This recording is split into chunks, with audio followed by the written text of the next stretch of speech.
Hi friends, this is Shankar Pratap Singh and you are watching SPS Film on YouTube channel।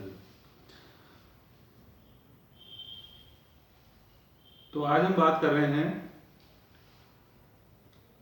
Vasuki कालसर्प दोष के बारे में कि वासुकी कालसर्प दोष जो होता है उसका हमारी लाइफ में क्या असर पड़ता है। और अगर आप कालसर्प दोष के बारे में जानना चाहें तो आप हमारी कालसर्प वाली वीडियो देखिए, तो उसमें आपको कालसर्प के बारे में जो डिटेल है वो आपको कंप्लीट तरीके से आपको वो पता चलेगी। तो जो वासुकी कालसर्प दोष है, वासुकी कालसर्प दोष जब बनता है जब राहु बर्थ चार्ट के थर्ड भाव में हो और जो केतु है वो नाइन्थ हाउस में हो, और जितने भी प्लैनेट्स हों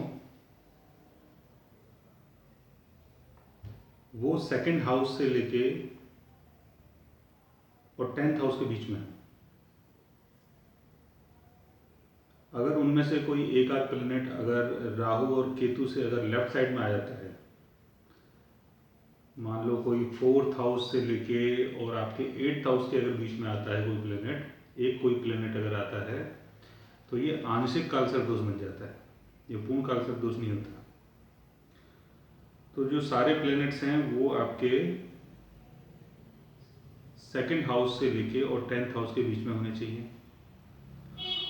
और अगर कोई भी प्लैनेट अगर थर्ड हाउस में राहु के साथ हो या 9th हाउस में केतु के साथ हो तो कालसर्प दोष जो है वो भंग हो जाता है।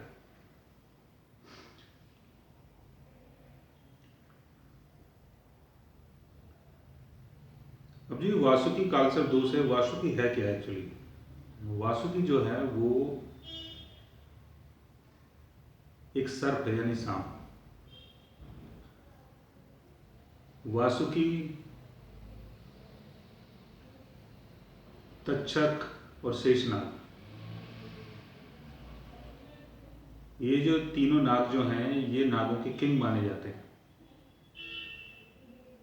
वासुकी, तक्षक और शेषनाग। तो वासुकी नाग वही है जब समुद्र मंथन के लिए देवताओं ने और राक्षसों ने जो सर्प को जो यूज़ किया था और वो विंध्याचल पर्वत को जो बांधा था और मंथन किया था आपस में, तो ये वासुकी नाग वही है। तो वासुकी से जो कालसर्प बन रहा है, तो राहु जैसे कुंडली के थर्ड हाउस में है तो थर्ड हाउस का संबंध होता है आपके कम्युनिकेशन से, होता है सिबलिंग से, होता है सेल्स से, होता है मार्केटिंग से, होता है मैनेजमेंट से, होता है एडवर्टीजमेंट से, होता है। और जो भी आपका हैंड स्किल है, जो भी आप हाथ से काम करते हो, उसका संबंध भी थर्ड हाउस से है। थर्ड हाउस का संबंध मीडिया से। तो राहु जब कालसर्प बना के थर्ड हाउस में बैठता है तो इंसान एक तो बहुत अच्छा कम्युनिकेटर होता है। ऐसे लोग बहुत ज़्यादा करिश्मेटिक होते हैं, अपनी बातों से लोगों को मोह लेते हैं, पब्लिक को मोह लेते हैं। सेल्समैनशिप इनके अंदर बहुत अच्छी होती है।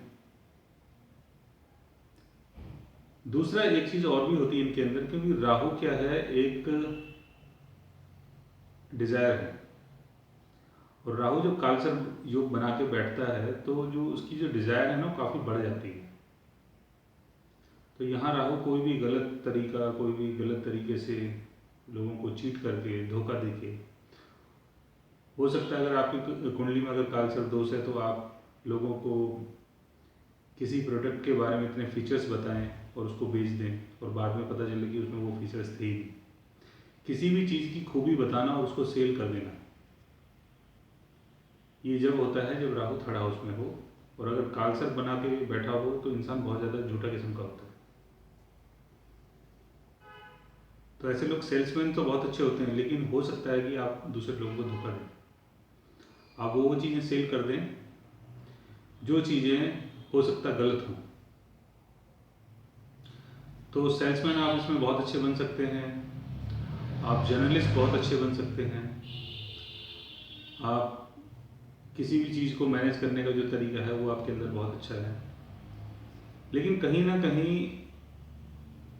आप बहुत झूठी झूठे किस्म के होंगे, यानी झूठ वगैरह आप बहुत ज़्यादा यूज़ करेंगे। आप ऐसी ऐसी चीज़ें अनाउंस करेंगे जिसमें सारी चीज़ें ज़्यादातर झूठी होंगी, और लोगों को अपने अनाउंसमेंट के थ्रू आप लोगों को अट्रैक्ट करोगे अपनी तरफ। जैसे आपने देखा होगा कि कहीं कुछ ऐसे एड्स वगैरह आते हैं जो वहाँ लिखा होता है कि एक के साथ एक फ्री, और अगर आप ये फ्री दोगे तो हम आपको यहाँ की ट्रिप देंगे, वहाँ की ट्रिप देंगे, हम आपको इतना प्रॉफिट देंगे। बाद में पता चलता है कि ऐसा तो कुछ भी नहीं था, आपके साथ धोखा हुआ। तो ये जब भी होता है जब राहु थर्ड हाउस में हो, केतु नाइन्थ हाउस में हो। तो केतु अगर नाइन्थ हाउस में है, मीन्स अगर राहु आपके थर्ड हाउस में है तो केतु आपके नाइन्थ हाउस में होगा। केतु अगर नाइन्थ हाउस में है तो नाइन्थ हाउस का संबंध धर्म से है, रिलीजन से है,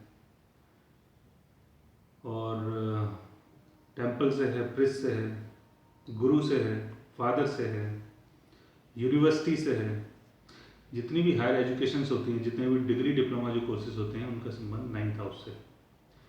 तो केतु अगर नाइन्थ हाउस में आता है तो कहीं ना कहीं ऐसे लोग पंडित और गुरुओं के बहुत बड़े दुश्मन होते हैं। ये लोग धर्म को फॉलो नहीं करते, ये लोग धर्म पे बिलीव नहीं करते। केतु जिसकी भी कुंडली में अगर नाइन्थ हाउस में होगा, ऐसा इंसान धर्म पे बिल्कुल भी बिलीव नहीं करेगा, पंडितों पे बिल्कुल बिलीव नहीं करेगा।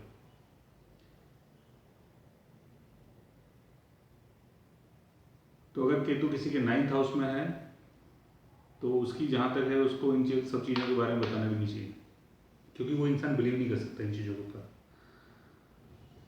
दूसरा, अगर केतु नाइन्थ हाउस में है तो हो सकता है कि आप कोई प्रोफेसर हों और आप कोई रिसर्च करें, और बाद में आप उस रिसर्च के थ्रू बाद में आपको कुछ ना मिले, लोगों को पता चल जाए कि आप बहुत झूठ बोलते हो, चीटिंग करते हो, और धोखे के थ्रू आपने लोगों को अपने जाल में फंसाया है अपनी बातों के थ्रू।